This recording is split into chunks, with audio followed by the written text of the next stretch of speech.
We good? You're on action. Action. Well, good evening, all. Good evening. Nice to see everyone. I'm Steve Willis, co-founder of Hope Sheds Light. On behalf of my dear partners and co-founders, Ron Rosetto and Arvo Prima, I welcome you to our family support meeting. It's always a joy to see everybody. Thanks for coming, and we welcome all of you who are viewing this and communicating with us through Facebook. We appreciate you. Hope Sheds Light is a nonprofit corporation that we started about 4.5 years ago. Our mission is to raise awareness and educate individuals and families and the community about the impact of addiction by having the courage to share personal experiences and offer strength and wisdom to provide hope and resources that lead to positive community change and long-term recovery. Our vision is for our efforts to remove the fear and stigma surrounding the disease of addiction through a loving, recovery-driven, safe, trusting, and hopeful environment that brings wellness to the community and allows all of you as families to have the courage to heal and recover. Addiction, as we've learned, is surely a family disease. It means that the whole family becomes affected and every member needs to become well. Last year we started this Finding Hope for Life family support group to help families do just that. It meets the second and fourth Tuesday of every month in the beautiful Holy Cross Lutheran Church in Toms River. This meeting is offered to anyone that's affected by addiction and to all who are concerned that it might impact their families. We offer prevention strategies and tools to aid in recovery. We want you to know that you're not alone and that a loving, effective support system exists. Our hope is that by us sharing with you and you with us, you'll find the courage to change the way you look and feel about addiction and in turn become healthy. The first part of our family support meetings is an educational piece. We have really talented colleagues that are here to discuss topics that relate to prevention and treatment and recovery. It lasts about 45 minutes. And during the second part of our meeting, we break out into small groups to discuss what we've heard, to share what's on our hearts, and to discuss how addiction and substance misuse affects our lives today. Importantly, we discuss what we can all do to take care of ourselves and therefore become healthier. We offer an educated plan for everybody. It's based in wisdom and strength and a great deal of love. And following our groups, we'll come back together for about 5 or 10 minutes to share takeaways from tonight's fellowship. So we're excited, as always, to see all of you. Thanks for taking the time to be with us. And we welcome our Facebook friends to be here with us at our next meeting. And with that, let me ask Lindsay Quintens to introduce our dear Pam as our speaker tonight. Thank you.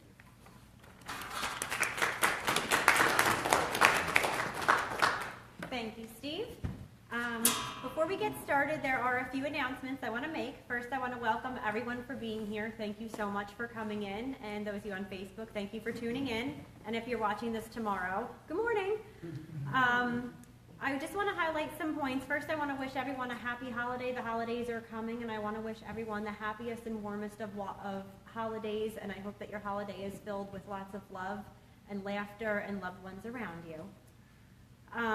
With that being said, spread the word to people about our meetings, bring more people in. There is a change in the meeting schedule. Next week is our next family support meeting. Because of the Christmas holiday, instead of canceling it, we bumped it up to the 19th. So we will be seeing you again in 7 days, which is awesome. So we'll get to see everyone before Christmas. Also, Thursday is quite the exciting evening. For those of you who don't follow us on Facebook, and those of you who do, just a reminder, we have some very exciting events coming up on Thursday, December 14th. First, we have Festival of the Trees. It's the 4th annual ENF Festival of Trees charity fundraiser at the Toms River Elks Lodge 1875. Hope Sheds Light has a beautiful tree that is up for votes. We want to win. Each vote, each dollar that's donated counts as a vote for the tree. The event is, the votes are open from 5 to 7 p.m. and the event is running 5 to 9 p.m. If you can't make it Thursday to the tree because you have the other exciting Hope Sheds Light event to attend to also, you can stop by the Elks on Wednesday, December 13th, 12 p.m. to 4 p.m. to vote on our tree. So stop by, see our tree, give us a wave.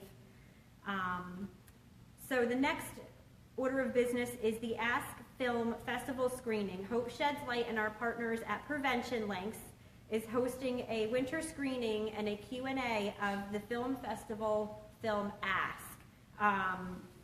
Ask explores the disease of addiction and codependency. This screening is a sneak peek preview to the New Jersey Recovery Film Festival, for which Hope Sheds Light is one of the sponsoring agencies. The kickoff for that is June 2nd. But the film festival screening is featuring a Q&A with the filmmakers at Ocean County College on Thursday evening. Tickets are $10. You can register online or purchase at the door. And that begins at 7 p.m. And with that being said, I'd like to pass the floor to Pamela Capacci.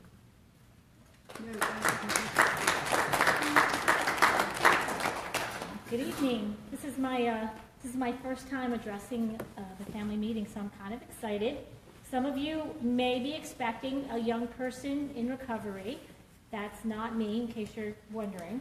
I know I probably look like a young person in recovery, but I'm not.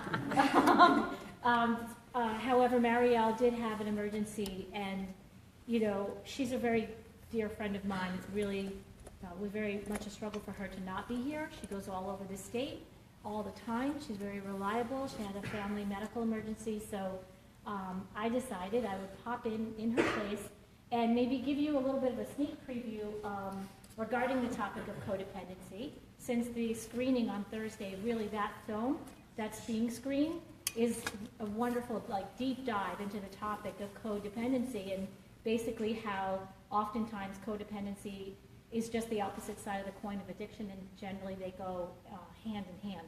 Not always. Some of us can have some issues with codependency and not have an addict in our lives or not be an addict ourselves, but many of us, oftentimes that goes together. Back in the day when I first heard about codependency, the person that helped me through the process defined it a little differently. She called it a lack of relationship with yourself. And that's always resonated for me, because it starts, the starting point with the definition starts with you looking at yourself instead of defining it through your relationship with other people. And that's the ongoing struggle when you start looking at codependency. It's how do you continually bring the focus back on yourself when you're so much more comfortable keeping that focus on the other person in your life, where the chaos is, where the crises is, where all the fear and anxiety is. It's very easy for us codependents to stay focused way out there so we don't ever have to take a look inside. But if we want to begin to heal ourselves and really become a person in the life of someone that we love that may be struggling with addiction, if we want to be able to also, in a healthy way, support them through that process, oftentimes some of the things that you learn about tonight and hopefully on Thursday, oftentimes if you can start to introduce some of these steps into your life and if you can kind of look at it, you create a whole new energy, a whole new set of boundaries that will certainly help you start to heal, and sometimes it can even ignite that healing process for the person that you love. There are some 4 basic steps that we'll walk through tonight. One of them is building self-awareness. One is healing your relationship with yourself, and I'll go through all of these. 3 is healing the relationship with others. Many times we really do a lot of injury to both our relationship with ourselves and all the other people in our life when we're managing the chaos that can happen in your home when you're living with active addiction.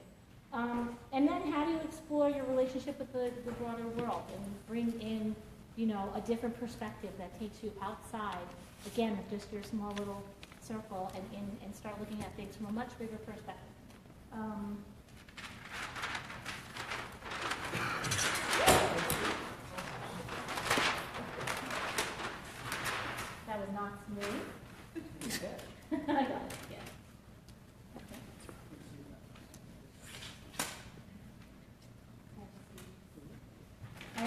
wanted to co-present with Steve, so I figured what I would do is just knock over the easel, and then he would come up and help me. Anyway, right? It worked. So let's start with how do you start? Oftentimes, especially I know for me, when I first started looking into my codependent tendencies, I really didn't know even like how I was feeling in a day. You know, I would literally ask like my partner, how am I supposed to feel today? Are you in a good mood? I'll be in a good mood. If you're not in a good mood, then I guess I won't be in a good mood.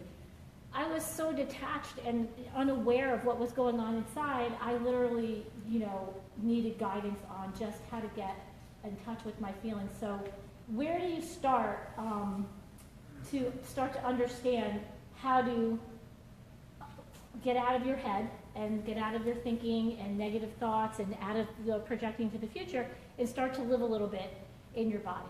Well, one of the ways I did that was through meditation.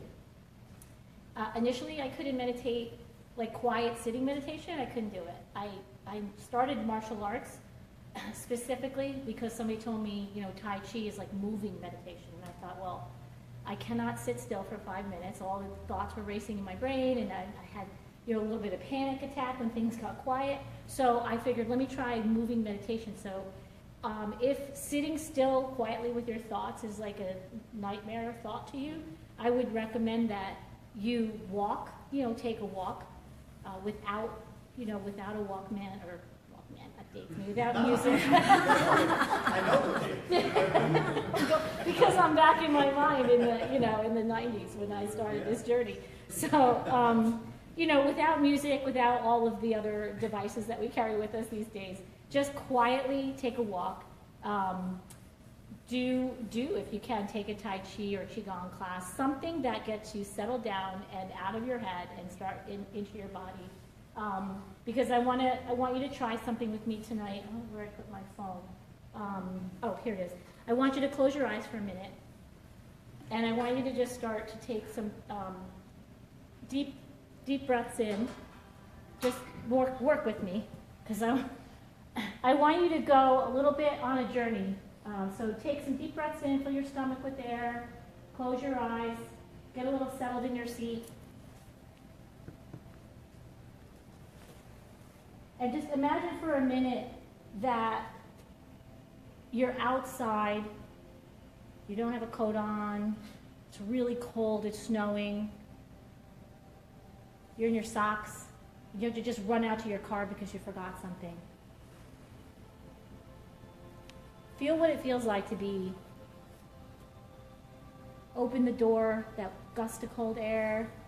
Step outside, the ground is wet.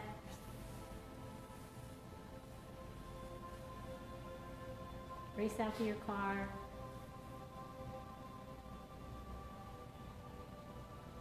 It's freezing, the wind is blowing. You get out there, your car's locked. You can't even get in.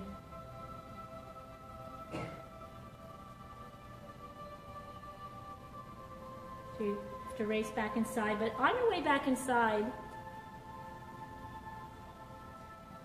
you remember that you're taking a trip to Florida. So all of a sudden you let your mind wander to what it feels like to be on the beach with the sun beating on your back.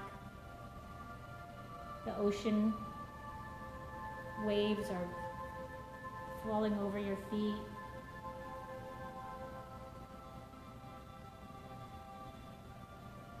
You're just strolling on the beach. Smell the sea air.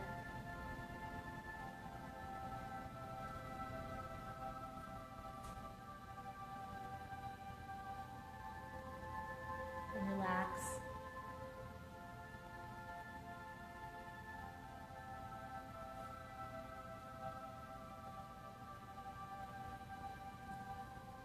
Now I want you to think about a time when you were really, really happy. Really think about what was going on. Who are you with? What makes you smile?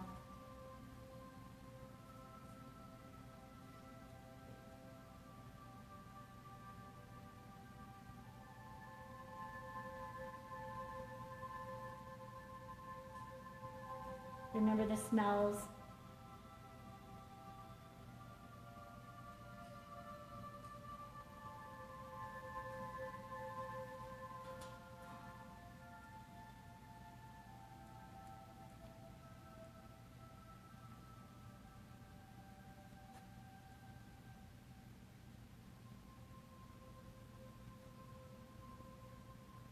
And when you're ready, I just want you to open your eyes and come back to the room with me.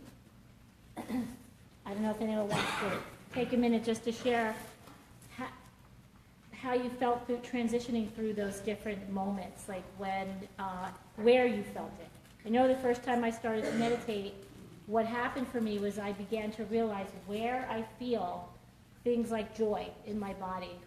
Where did you feel happiness? Anybody want to share that?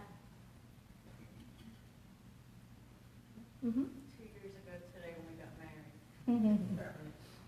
And so when you were visualizing that experience, did happiness show up in your heart? Did it show up in your face? Did your shoulders relax? Kind of everywhere bubbling over, Yeah. My body, spirit. That's great. How about when you were out in the cold and you got to your car door and it was locked? Did anyone have a particular feeling when that happened? An ugh feeling. Mm-hmm. Like the color visualization, like when it was cold and wet, like visually it was like dark and gray and dismal. And then once you got to the beach scene, it was like, I was like visualizing like brightness and the sun, like the sunrise. And Mm-hmm. I could actually like feel like a warming sensation once you got to that point. That's great. So thank you for sharing that.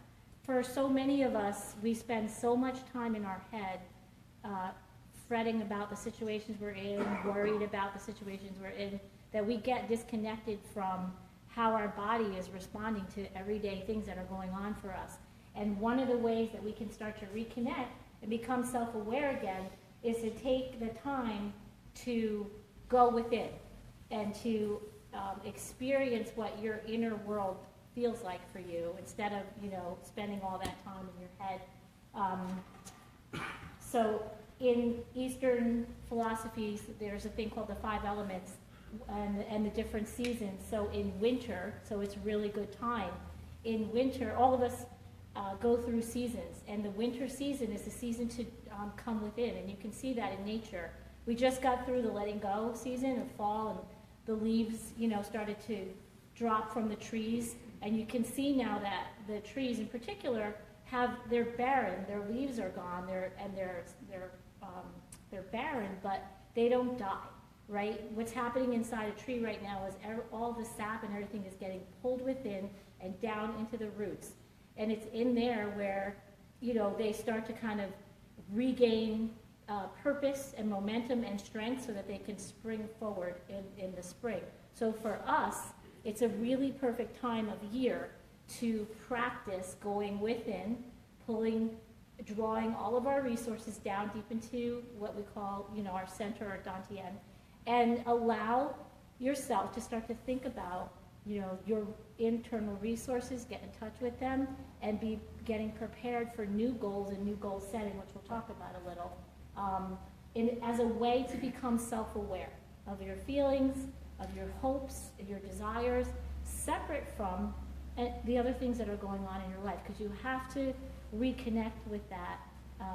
Otherwise, you get pulled to the crises or pulled down any avenue other than the avenue that may be what's meant for you and the purpose and your purpose.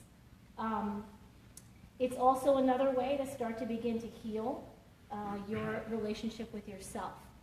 Oftentimes, when we're living in chaos, we do everything for everybody else and very little, if anything at all, for ourselves. And given the fact that so many people are probably really dependent on you, and for that reason alone, you want to try to start to repair and protect or build a sort of sacred island around some time for just you to be with you.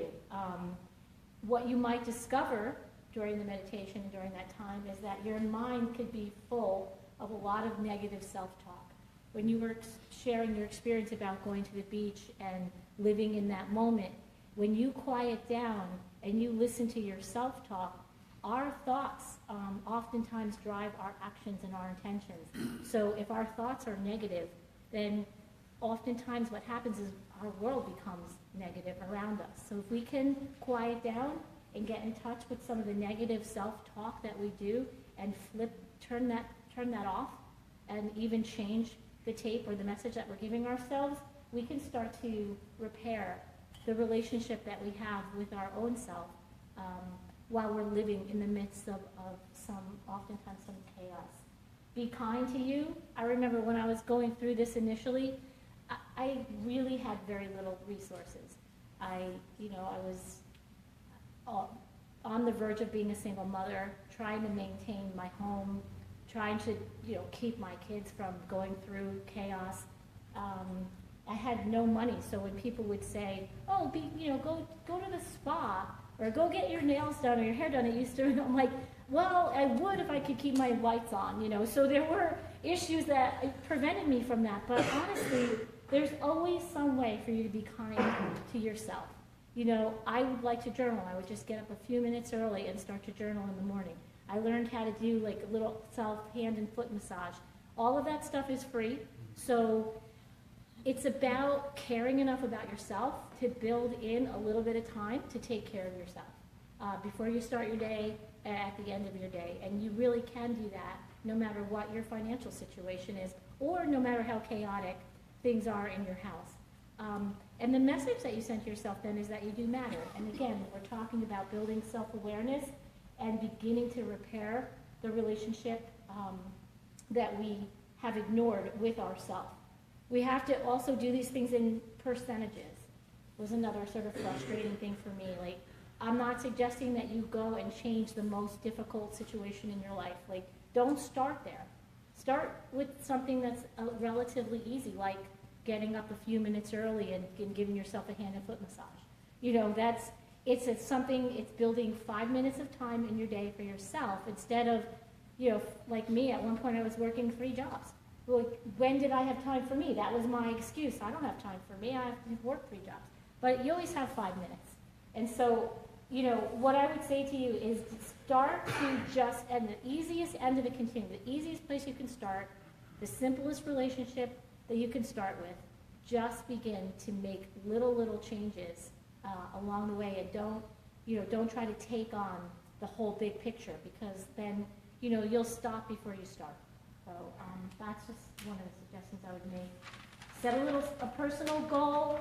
This is something I would say, again, you can start small with. Obviously I had some really big goals. I've accomplished so many of them. I'm proud of that, Steve. No. Just kidding. I'm really proud. I finished school. I got my certification in alcohol and drug counseling. I started, met so many of the goals that I set for myself. But I didn't start with those goals. I started with really, really small things and allowed myself to start to build that confidence and feel comfortable about, and little bit over time, I was able to. So I would say pursue a goal every day, whatever that goal is, no matter how small it is, pursue it and do it. And that's going to make you feel good about yourself. And then set that bar a little bit higher the next day until you're graduated from college or securing that job or whatever it is that whatever the larger goals are. The step 3 that was on the list of your 4 simple steps to beginning to look at codependency in your life is to heal your relationship with others. I know, again, and I'll just draw on my own experience, and you guys get to take whatever resonates for you and leave the rest, but this helped me, and if any of it sounds good and can help you, then that makes me feel all that much better. But I did a lot of damage with a lot of relationships because there was a lot of lying and manipulating that would take place to hide the secrets that were going on inside the house. I didn't show up for family functions. I don't know, did you ever see the movie where the guy says, like, my spleen burst? Like, I had so many medical things that I didn't really have, like every excuse that I could come up with, rather than be honest about what was really going on behind the doors inside my house. And so at one point, I needed to reconcile how different my life was outside my home from inside my home. But in the process of doing that, I needed to learn how to be really honest and direct. I needed to be okay with saying, it's not going to work for me. I can't come to your birthday party, your kid's birthday party. Like, I had to just be very, very honest and direct about what was going on in my life. And I did not start with the most difficult relationship, obviously. That was the one with my spouse. I couldn't start there, so I had to practice how to be, set boundaries, how to be honest, and how to be direct on less threatening, easier relationships to start with than the big one that was really going to kind of make the biggest change in my life.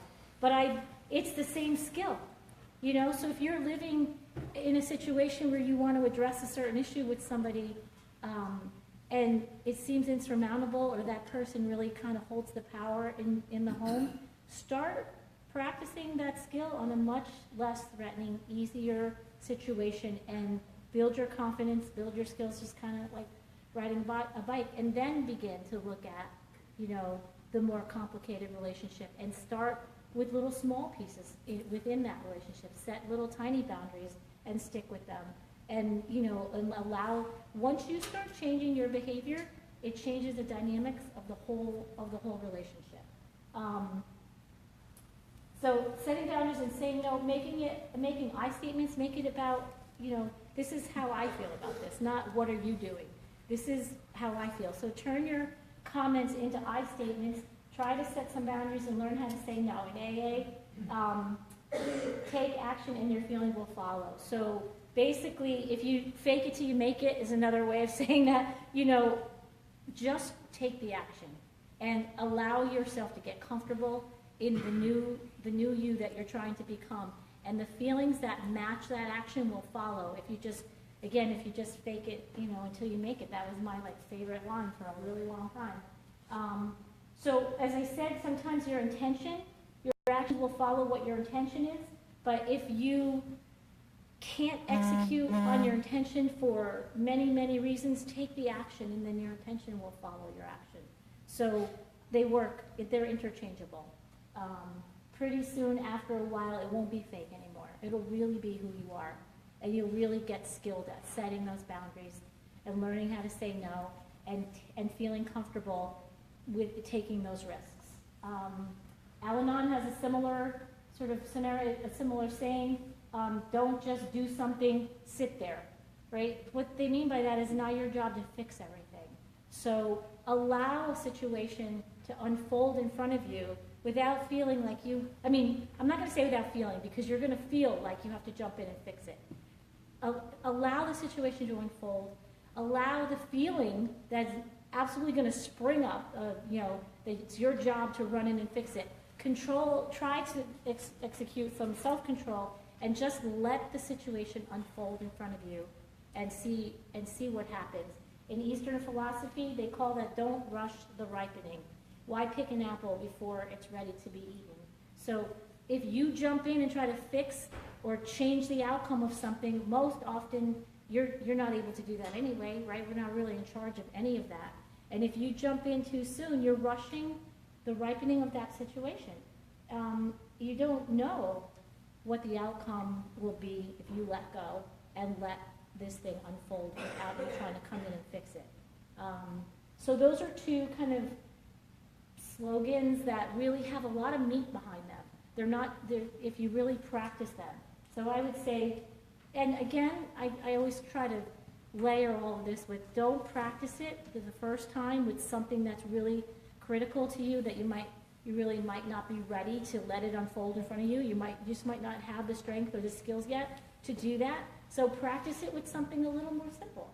Practice it in a non-threatening relationship at work, or with a friend, or like a parent of one of your kids' friends, like in smaller situations where your instinct might be to spring in and try to fix, and just take a deep breath and let it unfold and see how you feel about it, and see actually what winds up happening.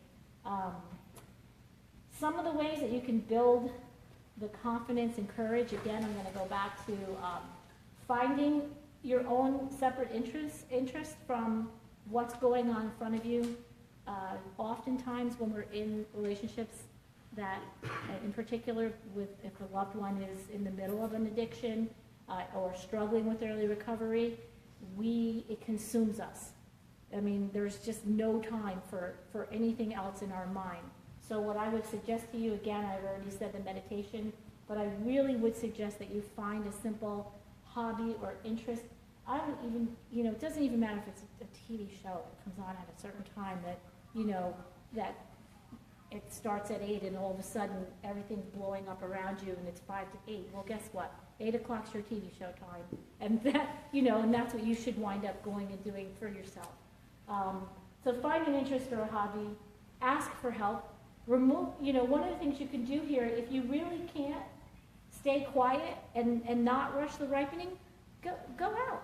Just get up and walk, leave the room, get out of the situation, walk away, call a friend, go to a 12-step meeting, do whatever it takes initially to remove yourself from the situation that you feel so compulsive about needing to fix or solve or change. Because most likely you've been doing that for a long time and it's not working for you anyway.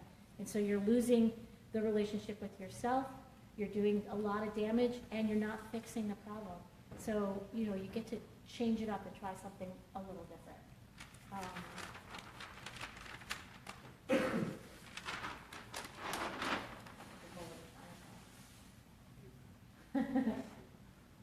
So, again, as you start to practice some of this stuff, you'll begin to see that there's a world outside your world, and even though within your sphere, everything seems like everything exists right there in your circle, and your lens is so narrowly focused, you start to actually, if you can go one larger, go to the larger mind, they call it in Eastern philosophy, leave that problem right where it is, go to a larger mind, and see where you may be able to get involved in, in some sort of civic engagement.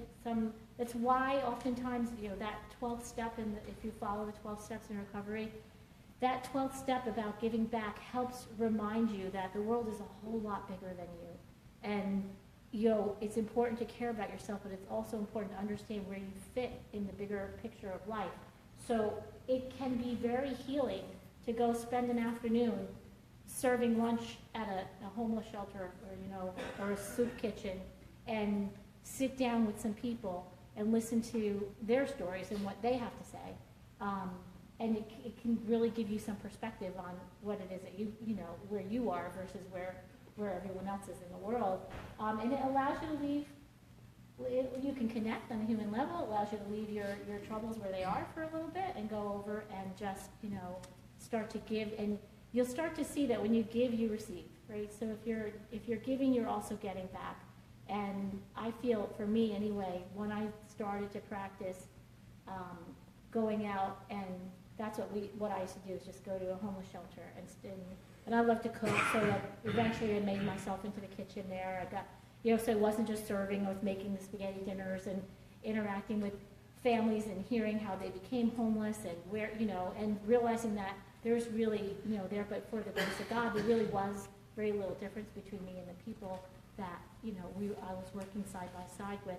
It helped me put my problems into perspective as well, and helped me feel not so alone. And it's also at this point where I really was able to find what my purpose was.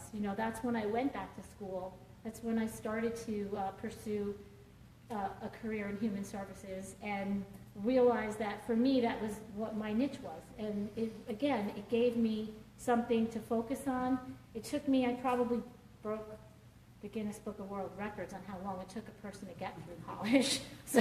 But it didn't matter because I kept one step at a time until I got to where I needed to be. So I don't think that I'm anywhere near 45 minutes, but I just want to go through a couple of steps on 10 ways to help you detach from a situation with love, because I think that's another problem that we sometimes confuse this whole process of letting go and detachment and, tough love. All those messages can be confusing sometimes. But in the context of codependency, the idea of detaching from a situation is set, in the context of allowing allowing the situations to unfold without you having to solve them. So basically, you can start taking some of these 10 steps. I picked and choose, I didn't like the straight 10 that I saw, so I picked from a couple different resources that I was comfortable with. But one of them is, don't give advice unless you're asked. So there's no need for us to, come in again and try to fix somebody else's problem unless someone's inviting you in. Unless someone's saying, hey, do you have any experience in here? Can you help me with this? And then, then it's fair game. So, as I said before, leave the room if you can't be quiet. So if there's stuff going on and you really want to try to make it all better and you're trying to practice not rushing the ripening, get up, go to a meeting, call a friend, watch a TV show, do anything to just quickly kind of remove yourself from that situation. You don't have to sit and watch it unfold. You just have to try to not be the person going in there and trying to fix it. So if sitting and watching it unfold is too hard for you, then remove yourself from the situation. It's pretty, take a walk. Focus on yourself and not on, focus on what you should be doing and not on what they're doing. So again, if you happen to notice that you're spending all of your time thinking about how another person should be acting or should be behaving or should, you might want to stop, again, that tape that's in your mind and just say, well, let me just focus on me and what my responsibility in this, and my responsibility to me, and not really worry about what anyone else is supposed to be doing right now. I don't know. I wrote this one really. So this is let them experience their own choices. I don't. That is not what it says, but that's what it's supposed to say. So let them experience their own choices, and that one becomes, especially for parents in the room. Who have children who are in active addiction, that is probably one of the most challenging statements that I can make up here. And again, I say it with love and say that you need to do it with whatever pace and grace that you can do. No one should be in there shooting you about how quickly, when, or if ever you allow your child in particular to sit in the consequences of their own choices. But I will say that this, the process of recovery includes needing to allow the addict to learn how to take responsibility for their own choices, having them feel the consequences of their own choices so that they can learn from those mistakes. Most of us learn most often by our mistakes, not by our successes.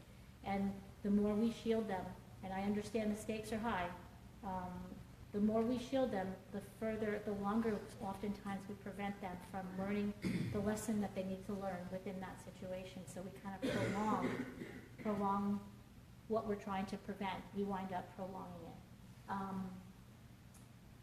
So let yourself off the hook for their choices. Again, that's a good one for parents in particular, but it applies across the board. We are not responsible for the choices that other people make. And I can't say that enough. We kind of should ourselves, just like we should other people. In our mind, I should have done this, I should have done that, I could have loved him more, or I could have tried harder. And at the end of the day, you have to start practicing some grace for yourself and let yourself off the hook, because that kind of flips back to some of the earlier things we talked about as far as doing damage to yourself. It keeps you stuck. It keeps that negative tape running. It keeps you stuck, focusing on the wrong thing, and it perpetuates the situation instead of moving towards health and healing. So they are doing this to themselves, not to you, so love them just the same. So that's kind of that letting go with love and detaching with love. You don't have to detach. I think that's sometimes you think you have to get angry or really hate somebody in order to detach from them. But they're really harming themselves. They're not, even though we feel like they're doing it to us, it's really not about us. It's really about them. And you get to step back and not take responsibility for it, but not hate them for it either. And so you can love them from afar. You can love them without feeling responsible. You don't have to like what they're doing. You can separate the disease and the action from the person that you love. And that's That's what they're trying to say here. Unfortunately, they're hurting themselves, and you can take one step back and still love them and not love what they're doing to themselves or to you. Compliment them when they do something well. I think, again, there's sort of, it's not either or, it's not all or nothing thinking. So one day you might be sitting in a situation where there's a lot of negativity going on, a lot of bad choices, but, maybe one day, for one day, there's like this moment of clarity. Well, you're allowed to forget about yesterday and be very complimentary and supportive in that one day, because life is a constant change. The only thing constant in life is change. So you should no more hang on to the highs than you should hang on to the lows. So it's just as sure as things are going, great up here, you're going to dip down. And so if you get stuck up here, then the ride down is really hard. And if you get stuck down here, the ride up is almost impossible. So I think what we have to understand is that the most constant thing in life is change. So allow yourself to be happy when there's a moment to be happy. And it's okay to be angry when there's a moment to be angry. Try not to nag them about their responsibilities. They know. They know it. You don't need to waste your energy doing that because they get it.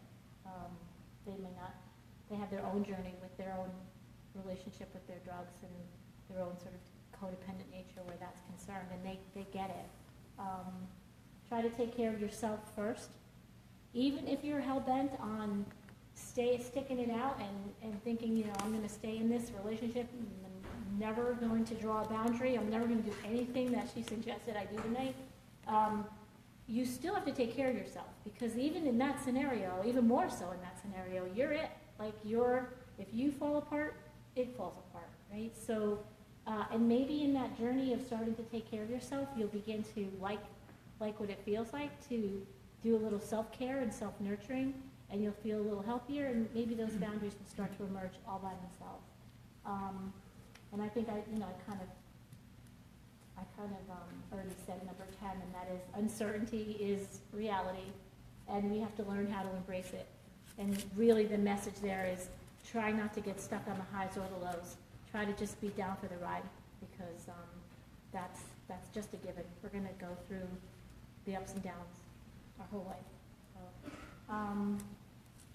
I don't know if you have any questions for me, or if anything here resonated for you. You want to ask me anything, I'll be happy to answer any questions you have. You're awesome. Again, I have to say this. I think what kept me stuck with myself is that if I said the next right thing, if I loved him that much more, I was going to fix it. Okay? And there was a definition that I had about love that said, well, if he's sick, I have to be sick. I can't be well because that's not really loving him. Right. So that certainly was a codependent thing that I was involved with. Right? So how do we do that? How do we love? What's Yeah. the question? I mean, how do we stop that? In other words. Well, I mean, I just laid out a few things that you can start to do, and that is to really believe that, you're separate from your son, you're two separate individuals, and that what you feel and what you go through is not tied 100% to what he's feeling, what he's going through. That's so true. Yeah. It's just so true. People just have to kind of look, I think, and see what they're doing and ask themselves truly, is it working out? And if it's not working out, then something has to change. Yeah, I mean, usually, unfortunately, what happens is it gets so chaotic for so long that you're actually willing to say, well, let me try something just a little bit different this time. Because it's so painful and nothing's changing the way you're doing it. So you come, hopefully, to meetings like this, and you listen to a little bit, and you hear from other people that tried certain things, and little by little, you introduce some of those things into your life, and hopefully it makes a difference for you.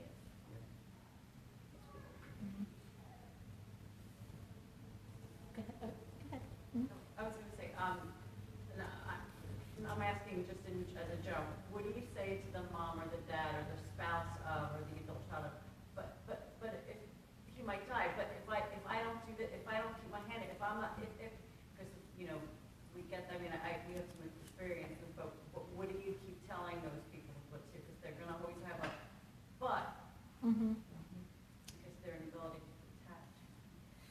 mean, because of course they jump to the most critical fear, right? The death fear. So unfortunately, I wouldn't start there. I would say, I get it, that's a real fear, but what else do you do? Where else do you have fear? And what are you doing with that fear? So I would start, again, as I've said all night, like trying to get them to practice dealing with their fear with something that's less critical than that situation. I just wouldn't start with that. That's the most critical fear there is. So I would try to help them understand, what's their history with fear? What have you done all along when you've been afraid of other things, and help them change it a little bit there, and then suggest, since nothing has changed in the other situation, why don't you try practicing some of these new skills there? That's probably what I would say. Mm-hmm. And one of the things that I learned early on when I was going through this was I didn't have the strength to do the hard stuff. So the first thing I was taught was to do nothing. Mm-hmm. And that sounds so silly, but when you're active and there's so much chaos and you're used to fixing and Yep. setting up, and to do nothing was huge for me.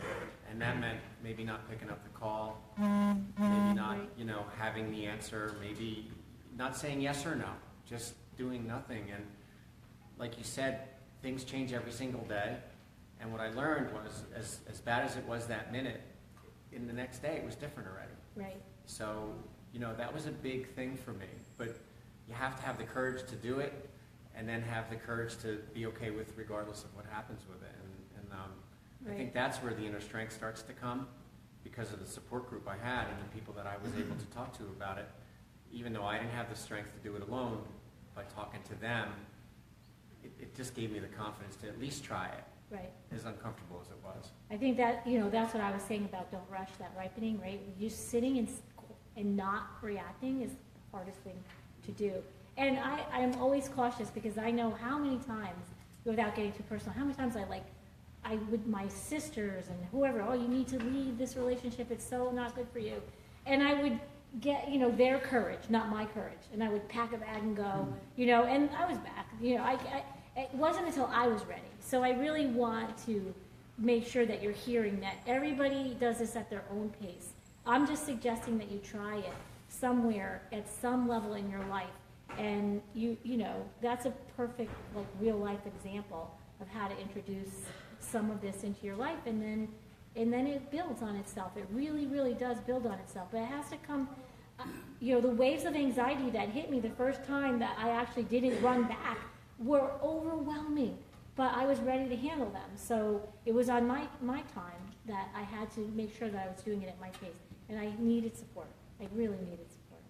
And the only other thing I wanted to add was, when I started to realize what I was doing and who I was, I almost had a big hole, because I was so used to filling it with my son, Yes. that I didn't have self anymore. Right.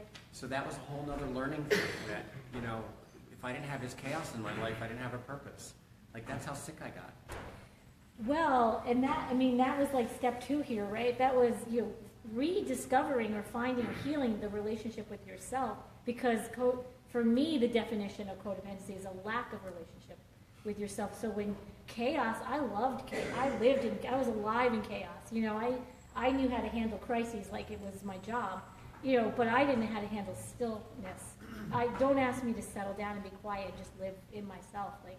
That was the part I had to learn too. And so we find that, I think that even if we don't start there, some people have this situation because they grew up in chaos. Some people didn't grow up in chaos at all, but they're now living in it. And this will happen. The dysfunction of the relationships will develop into this dynamic, if you sit in it for too long and don't do anything different. Any other thoughts or questions? All right. Well, thank you so much. Yeah, thank you.